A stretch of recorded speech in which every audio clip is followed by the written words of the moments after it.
आकाशवाणी भोपाल से प्रस्तुत हैं प्रादेशिक समाचार।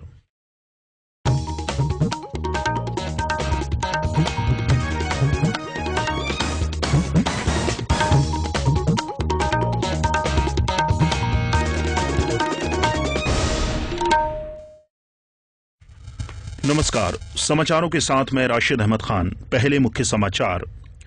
भारत ने एक साथ 104 उपग्रहों को अंतरिक्ष में भेजकर नया इतिहास रचा। राष्ट्रपति, प्रधानमंत्री सहित अन्य गणमान्य नागरिकों ने इस उपलब्धि के लिए वैज्ञानिकों को दी बधाई। केंद्रीय वित्त राज्य मंत्री अर्जुन मेघवाल ने कहा कि नोटबंदी के बाद अब स्थिति सामान्य हो गई है। नोटों की आपूर्ति को लेकर कई कदम उठाए जा रहे हैं। समर्थन मूल्य पर गेहूं की खरीदी के लिए पंजीयन की आखिरी तारीख बढ़ाकर 25 फरवरी की गई और राज्यपाल ओम प्रकाश कोहली ने कहा कि ऐसे प्रयास होने चाहिए कि आदर्श आचार संहिता लोगों के व्यवहार में रच बस जाए। अब समाचार विस्तार से। भारत ने आज आंध्र प्रदेश के श्री हरिकोटा स्थित सतीश धवन केंद्र से एक साथ 104 उपग्रहों को प्रक्षेपित कर अंतरिक्ष के क्षेत्र में न केवल नया इतिहास रचा है बल्कि पूरे विश्व में एक नया कीर्तिमान भी स्थापित किया है। भारतीय अंतरिक्ष अनुसंधान संगठन इसरो के वैज्ञानिकों ने PSLV-C-37 से इन उपग्रहों को सुबह 9:38 पर प्रक्षेपित किया। इनमें 2 कार्टोसैट 2 सीरीज के स्वदेशी उपग्रह तथा 101 विदेशी अति सूक्ष्म नैनो उपग्रह हैं और इनमें 96 उपग्रह केवल अमेरिका के हैं। राष्ट्रपति प्रणब मुखर्जी, उपराष्ट्रपति हामिद अंसारी, प्रधानमंत्री नरेंद्र मोदी सहित कई गणमान्य नागरिकों ने उपग्रहों के सफल प्रक्षेपण पर इसरो के वैज्ञानिकों को बधाई दी है और इसे ऐतिहासिक उपलब्धि बताया है। उन्होंने कहा कि इससे पूरी दुनिया में भारत का नाम रोशन हुआ है और इसका गौरव बढ़ा है। इस उपलब्धि पर इसरो के वैज्ञानिकों को बधाई देते हुए मुख्यमंत्री शिवराज सिंह चौहान ने कहा कि इस सफलता से देश का हर नागरिक हर्ष से झूम रहा है। उन्होंने कहा कि देशवासियों को भारतीय वैज्ञानिक प्रतिभा पर गर्व है। केंद्रीय वित्त एवं कारपोरेट मामलों के राज्य मंत्री अर्जुन राम मेघवाल ने आज भारत प्रतिभूति मुद्रण एवं मुद्रा निर्माण निगम लिमिटेड के देवास स्थित बैंक नोट मुद्रालय पहुंचे। उन्होंने मुद्रा निर्माण इकाई का परीक्षण किया और बैंक नोट प्रेस के अधिकारी कर्मचारियों के साथ बैठक की। श्री मेघवाल ने मीडिया से चर्चा करते हुए कहा कि नोटबंदी के बाद अब स्थिति सामान्य है, देश तेजी से आगे बढ़ रहा है। उन्होंने कहा कि बैंकों में नोटों की आपूर्ति को लेकर कई कदम उठाए जा रहे हैं। उन्होंने बताया कि देवास की नोट छापने की इकाई के विस्तार, इंक फैक्ट्री, पेपर मिल, लेबर वेलफेयर जैसे विषयों पर बात हुई है। प्रदेश में सिंचाई की क्षमता में इजाफा करने के लिए कार्य योजना तैयार की गई है। सभी शासकीय स्रोत से सिंचाई क्षमता वर्ष 2018 तक 40 लाख हेक्टेयर और वर्ष 2025 तक बढ़ाकर 60 लाख हेक्टेयर किए जाने की योजना है। सिंचाई के अलावा जल संसाधन विभाग के बांधों के माध्यम से आसपास के नगरों और गांव में पेयजल के लिए भी पानी प्रदाय किया जा रहा है। प्रदेश में अगले 3 वर्ष में सिंचाई परियोजनाओं में 25,000 करोड़ रुपए का निवेश किया जाएगा। प्रदेश की 5 विद्युत वितरण कंपनियों में कार्य करने वाले अधिकांश बिजली संविदा कर्मचारी अधिकारी आज 1 दिवसीय हड़ताल पर रहे। मध्य प्रदेश संविदा कर्मचारी अधिकारी महासंघ और राज्य United forum for power employees व इंजीनियर्स के तत्वाधान में हड़ताली संविदा कर्मचारियों ने राजधानी भोपाल के छोला रोड दशहरा मैदान में धरना भी दिया। उन्होंने चेतावनी दी कि यदि 1 महीने के में सरकार ने उनकी मांग नहीं मानी तो बिजली संबंधी सेवाएं ठप कर दी जाएंगी। संविदा विद्युत कर्मी खुद को नियमित करने की मांग कर रहे हैं। बैतूल में आज सेल्स टैक्स की टीम ने 3 स्थानों पर छापे की कार्यवाही की। अधिकृत सूत्रों के अनुसार सेल टैक्स विभाग की 55 सदस्यीय टीम ने आज सुबह 3 संस्थानों पर वेट टैक्स और सेल टैक्स की चोरी के शक में छापे मारे। नोटबंदी के बाद शहर में टैक्स चोरी को लेकर की गई ये पहली कार्यवाही हुई है। इस कार्यवाही से व्यापारियों में हड़कंप मच गया और कई ने अपनी दुकानें बंद कर दी। विभिन्न मांगों को लेकर साधु संतों का धरना राजधानी भोपाल में आज दूसरे दिन भी जारी रहा। यह प्रदर्शन मध्य प्रदेश संत बाबूजारी संयुक्त महासंघ के तत्वाधान में किया गया। संगठन का आरोप है कि राज्य सरकार उसकी मांगों की तरफ ध्यान नहीं दे रही है। महासंघ मठ मंदिरों के प्रबंध में शासन का हस्तक्षेप हटाने, मंदिरों की भूमि पर किए गए कब्जे हटाने सहित विभिन्न मांगे कर रहा है।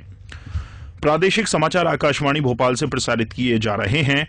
ताज़ा समाचार जानने के लिए आप हमारी वेबसाइट newzonair.nic.in पर समाचार पढ़ और सुन सकते हैं।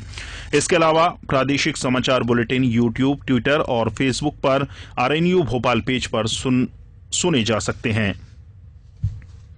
राज्य में समर्थन मूल्य पर गेहूं खरीदी के लिए पंजीयन की तिथि बढ़ाकर 25 फरवरी कर दी गई है। किसानों की सुविधा के लिए यह फैसला किया गया है। किसानों के रकबे के सत्यापन का कार्य 28 फरवरी तक होगा। पूर्व में खरीदी हेतु पंजीयन की तिथि 14 फरवरी थी। जो किसान समर्थन मूल्य पर अपना गेहूं बेचना चाहते हैं उन्हें पंजीयन कराना अनिवार्य है।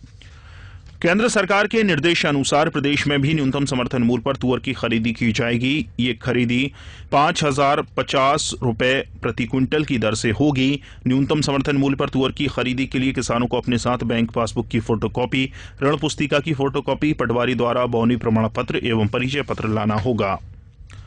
राज्यपाल ओम प्रकाश कोहली ने कहा है कि ऐसे सामूहिक प्रयास होने चाहिए कि आदर्श आचार संहिता सिर्फ कागजों तक सीमित न रहकर सभी लोगों के व्यवहार में शामिल हो जाए। वे आज भोपाल में राज्य निर्वाचन आयोग के 23वें स्थापना दिवस समारोह को संबोधित कर रहे थे।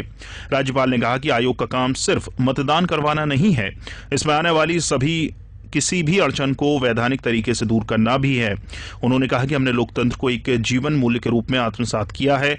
इस मौके पर राज्य निर्वाचन आयुक्त आर परशुराम ने कहा कि आयोग में नवीनतम प्रौद्योगिकी का उपयोग कार्यक्षमता और पारदर्शिता बढ़ाने के लिए किया गया है। श्री कोहली ने कार्यक्रम में फोटोयुक्त मतदाता सूची में उत्कृष्ट कार्य करने वाले अधिकारियों एवं वाद विवाद प्रतियोगिता के विजेताओं को पुरस्कृत किया। उन्होंने आयोग में परिवर्तनों एवं कीर्तिमानों की श्रृंखला शिलालेख का लोकार्पण भी किया। मौसम केंद्र ने अगले 2 दिनों में प्रदेश में तापमानों में आंशिक बढ़ोतरी होने की संभावना जताई है। पिछले 24 घंटों के दौरान प्रदेश का मौसम आमतौर पर शुष्क रहा। न्यूनतम तापमान रीवा संभाग में काफी गिरे, वहीं शेष संभागों में इनमें कोई खास बदलाव नहीं हुआ। न्यूनतम तापमान होशंगाबाद, इंदौर और उज्जैन संभागों में सामान्य से अधिक रहे, वहीं शेष संभागों में ये सामान्य रहे। रात का सबसे कम तापमान 9 डिग्री सेल्सियस ग्वालियर, रीवा और खजुराहो में दर्ज किया गया। मौसम केंद्र के अनुसार अगले 24 घंटों के दौरान समूचे प्रदेश में मौसम शुष्क रहने की संभावना है। विंध्य, बुंदेलखंड, ग्वालियर और चंबल संभाग के जिलों में सुबह के समय कोहरा छा सकता है। प्रदेश के भिंड जिला एवं सत्र न्यायाधीश तारकेश्वर सिंह के निवास पर तैनात एक होमगार्ड सैनिक की 3 दिन पहले हुई हत्या के मामले में पुलिस ने 4 आरोपियों को गिरफ्तार कर लिया है। होमगार्ड सैनिक राजेंद्र सिंह यादव की 12 फरवरी की रात उसके घर के बाहर गोली मारकर हत्या कर दी गई थी। पुलिस ने 9 लोगों के खिलाफ हत्या का मामला दर्ज किया था। पुलिस ने कल रात मुखबिर की सूचना पर भिंड ग्वालियर मार्ग पर घेराबंदी कर 4 आरोपियों को गिरफ्तार कर लिया है। मुख्य आरोपी भीम यादव सहित 5 आरोपी अब भी फरार हैं। अब कुछ समाचार संक्षिप्त में। शहडोल जिले में रेत का अवैध परिवहन करते हुए 5 और वाहनों को पकड़ा गया है। गिरफ्तार आरोपियों के खिलाफ खनिज अधिनियम के तहत कार्रवाई की जा रही है। शहडोल जिले में नमामि देवी नर्मदा सेवा यात्रा अभियान के तहत नर्मदा किनारे वृक्षारोपण के लिए वृक्ष समितियों का गठन किया जाएगा। खेती की आधुनिक और उन्नत तकनीकों को जानने के लिए किसानों का एक दल रायसेन से 7 दिवसीय प्रशिक्षण के लिए रवाना हुआ। यह दल 21 फरवरी तक सीहोर, उज्जैन तथा खरगोन जिले के दौरे पर रहेगा। खंडवा में महंत स्वामी केशवानंद के उत्तराधिकारी शिष्य हरिहर भोले भगवान की बरसी आज दादाजी धाम पर स्थित उनके समाधि स्थल पर मनाई जा रही है। देश भर से दादाजी भक्त इस अवसर पर पहुंच रहे हैं। केंद्रीय रिजर्व पुलिस बल के महानिदेशक के दुर्गा प्रसाद कोडे ने नीमच में लांस नायक मेघनाथ सैनी की प्रतिमा का अनावरण किया। शहीद सैनी इसी स्कूल में पढ़े थे और पंजाब में आतंकवादियों से लोहा लेते समय 1991 में शहीद हो गए थे। अंत में मुख्य समाचार एक बार फिर। भारत ने एक साथ 104 उपग्रहों को अंतरिक्ष में भेजकर नया इतिहास रचा। राष्ट्रपति, प्रधानमंत्री सहित अन्य गणमान्य नागरिकों ने इस उपलब्धि के लिए वैज्ञानिकों को दी बधाई। केंद्रीय वित्त राज्य मंत्री अर्जुन मेघवाल ने कहा कि नोटबंदी के बाद अब स्थिति सामान्य हो रही है। नोटों की आपूर्ति को लेकर कई कदम उठाए जा रहे हैं। समर्थन मूल्य पर गेहूं की खरीदी के लिए पंजीयन की आखिरी तारीख बढ़ाकर 25 फरवरी की गई। और राज्यपाल ओम प्रकाश कोहली ने कहा कि ऐसे प्रयास होने चाहिए कि आदर्श आचार संहिता लोगों के व्यवहार में रच बस जाए। इसके साथ ही प्रादेशिक समाचार का ये बुलेटिन समाप्त हुआ। नमस्कार।